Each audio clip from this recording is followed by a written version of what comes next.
Bien-aimés dans les Seigneurs, j'aimerais que vous puissiez comprendre le mystère. L'homme, depuis sa création, c'est un homme mystérieux. C'est un homme spirituel. L'homme incarne beaucoup de valeurs qui sont spirituelles.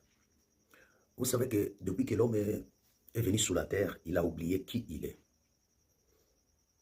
En étant sur la terre, on oublie sa nature, on oublie qui nous sommes. Et cela nous cause tant de problèmes. Nous cause des problèmes par rapport à notre évolution spirituelle.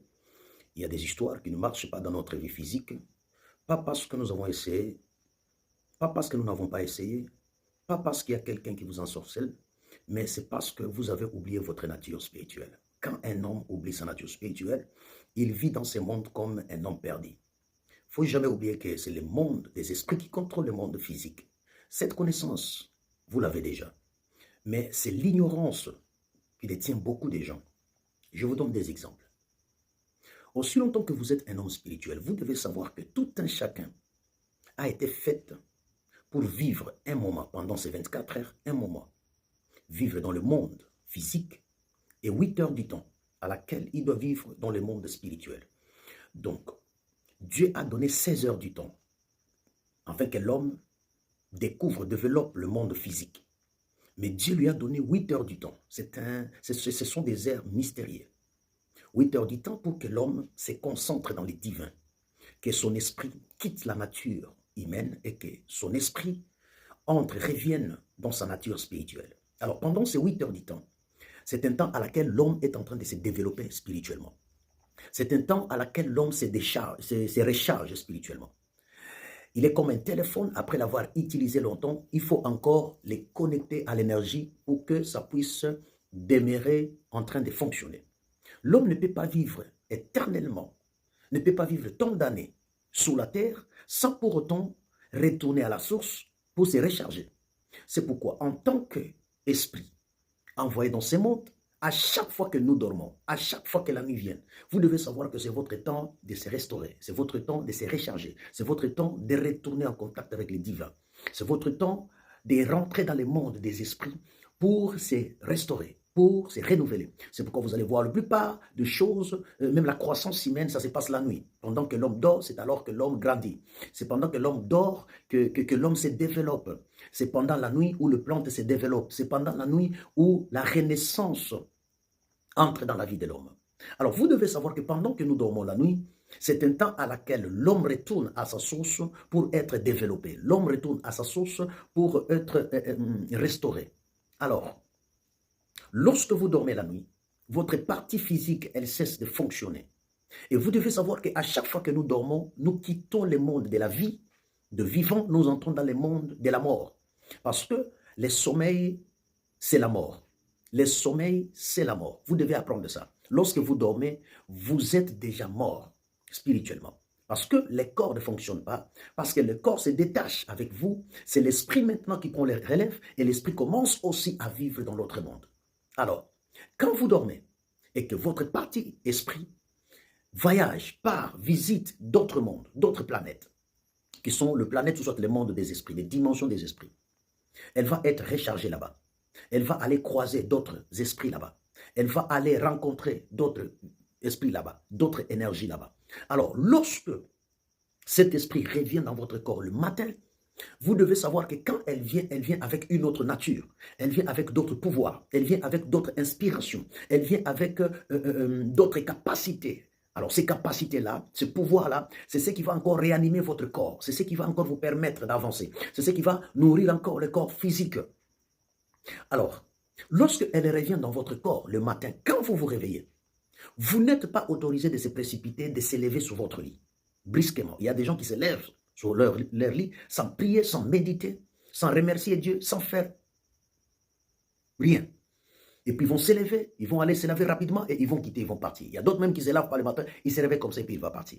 Commencent à faire des courses, c'est pourquoi vous allez voir qu'il y a tant d'échecs.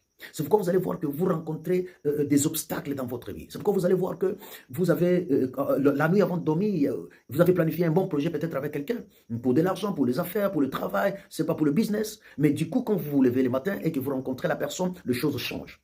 C'est toutes les portes qui sont fermées. Vous voyez, vous essayez à gauche, à droite, ça ne tient pas, et vous vous posez des questions pour dire que meilleur, avant de dormir, on avait tout arrangé. Je ne comprends pas les matins comment est-ce que je me lève et que tout devient brusquement bloqué.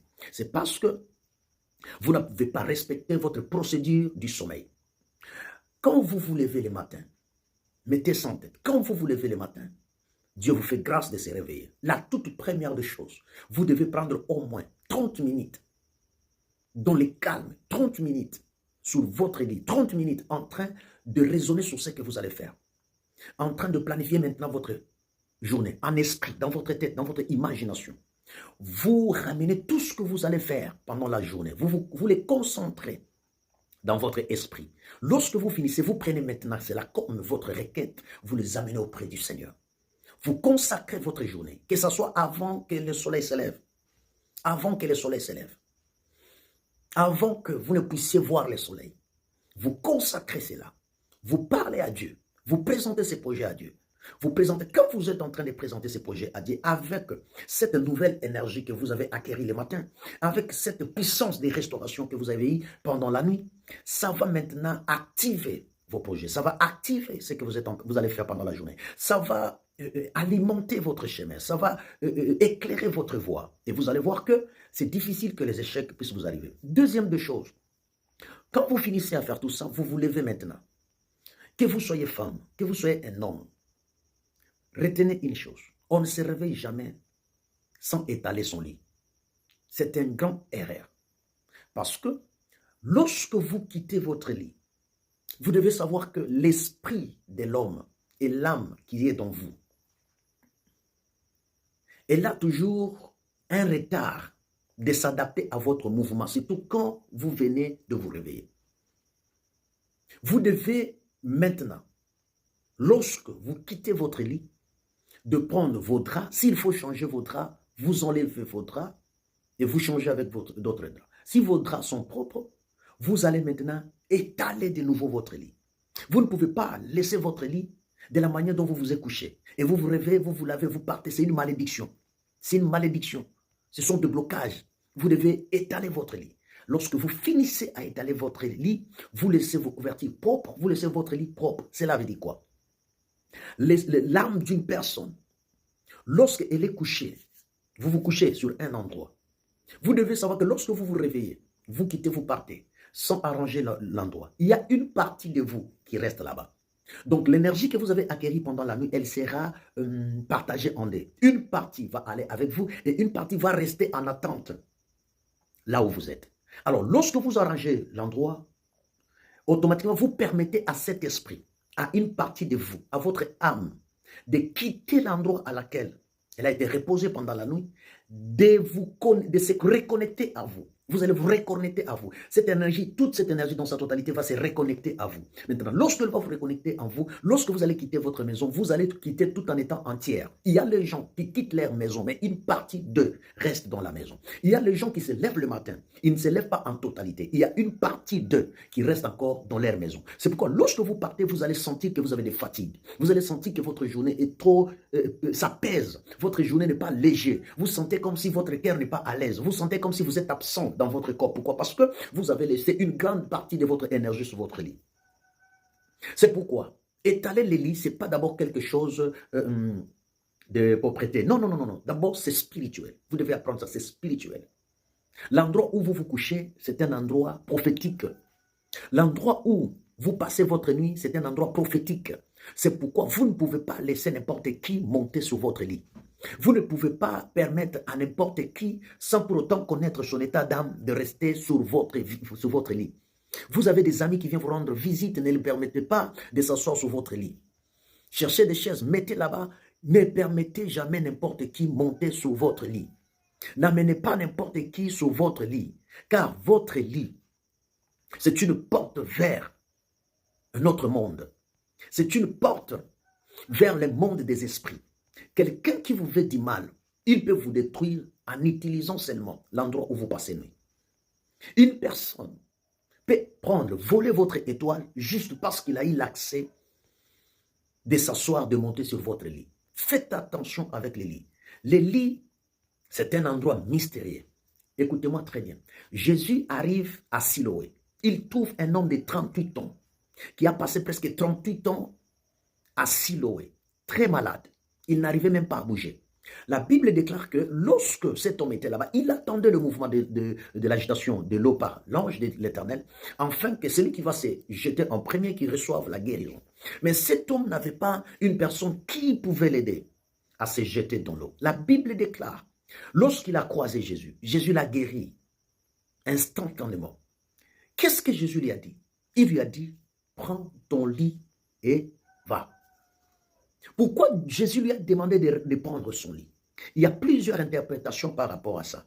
Parce que votre lit ne peut pas être le lit d'une autre personne. Votre lit, c'est un endroit mystérieux. C'est pourquoi vous allez voir qu'il y a des gens. Ils tombent malades, vous l'amenez à l'hôpital. Et cette maladie n'était même pas grave, c'était juste une simple maladie comme ça. Mais parce que vous l'amenez à l'hôpital et que peut-être que le lit à laquelle on a donné à la personne, le lit à laquelle la personne va utiliser dans l'hôpital peut être la source d'autres maladies de pénétrer dans son corps. Vous vous retrouvez que quelqu'un est parti, il était en forme, c'était juste de petites malaises, mais lorsque il est interné à l'hôpital, c'est comme si la maladie s'aggravait. Vous vous demandez, mais il était bien, mais comment se fera-t-il que la maladie s'est aggravée? C'est parce que peut-être le lit à laquelle on l'a donné, il y avait quelqu'un qui est mort là-bas. Peut-être la maladie le lit à laquelle on l'a donné, il y a quelqu'un, son état d'esprit n'était pas bon. Alors, lorsque la personne était là-bas, il a ouvert une mauvaise porte aux esprits bizarres, aux esprits démoniaques. Alors, une fois qu'une autre personne vient là-bas, les énergies de la personne qui était avant lui peuvent avoir l'accès dans le corps de votre frère et du coup, il commence à se sentir bizarre. On l'injecte la maladie de la personne qui était sur ce lit-là avant vous. Même à l'hôpital, lorsque vous entrez, on vous présente un lit. Ayez le temps de prier pour les lits. Ayez le temps de consacrer ces lits. Ayez le temps de dire à Dieu de purifier, de sanctifier les lits. Vous entrez dans un hôtel. Il y a des gens qui sont fous vraiment. Je ne sais pas, nous les chrétiens, comment nous pouvons être aveugles. Cependant que nous avons reçu le Saint-Esprit, la Bible dit il est l'esprit de la révélation. La Bible dit un peuple sans révélation, c'est un peuple mort. C'est un peuple sans frein. La Bible dit mon peuple périt par faute de connaissance. La connaissance, ce n'est pas toujours lire la Bible, mais la connaissance, c'est être éveillé. La connaissance, c'est avoir la révélation du Saint-Esprit. Avoir la révélation du monde des esprits. Voilà. Vous entrez dans une chambre d'hôtel, quelle que soit la beauté de l'hôtel. Je dis bien, quelle que soit la beauté de la construction de l'hôtel. Ce n'est pas ce qui fait de cet hôtel bon pour vous. Ce qui fera de cet hôtel bon pour vous, c'est l'endroit à laquelle vous allez passer nuit. Avant vous, qui a passé nuit sur ces chambres d'hôtel? Qu'est-ce qu'il a fait avec ces lits-là? Quelles sont les histoires qui ont été faites sur les lits à laquelle vous allez vous coucher avant que vous vous entriez là-bas? C'est ce qui est très important. Parfois, vous êtes aveuglé. Parfois, vous êtes aveuglé. Le drap que vous allez utiliser, comment est-ce que votre prédestin, celui qui vous a précédé, a utilisé ces draps? Il les a utilisés comment? Il les a utilisés avec qui? Il a passé nuit sur ces lits-là avec qui? Comment était l'état d'âme de la personne? Il était magicien, il était rosicrucien, il était qui? Il était qui? Et qu'est-ce qu'il a fait comme déclaration sur les lits? Et vous venez en tant qu'enfant de Dieu, vous ne prenez même pas le temps de prier, de consacrer la chambre d'hôtel. Vous ne priez même pas pour le lit à laquelle vous allez passer nuit. Et directement, on vous présente la chambre d'hôtel, vous prenez vos histoires, vous jetez sur les lits, vous enlevez vos habits déjà, vous ouvrez, vous jetez sur les lits et puis c'est fini. Sans prier, sans sanctifier la chambre d'hôtel. Et lorsque vous vous couchez là-bas, c'est toute votre gloire qui sort en vous. C'est votre étoile qu'on vole en vous. Et vous restez coupable, vous restez vide, vous restez membre d'huile. Il y a des gens qui ont perdu leurs étoiles, il y a des gens qui ont perdu leur gloire à cause seulement de chambre d'hôtel. Que le Seigneur vous aide, que les yeux s'ouvrent, soyez révélés. Que le Seigneur vous donne la capacité de voir au-delà de vos yeux. L'homme spirituel ne voit pas avec les yeux, il voit avec l'œil. Que le Seigneur vous donne l'œil prophétique. Que le Seigneur vous donne l'œil de la révélation. Que le Seigneur vous donne l'œil de comprendre les choses dans le fond.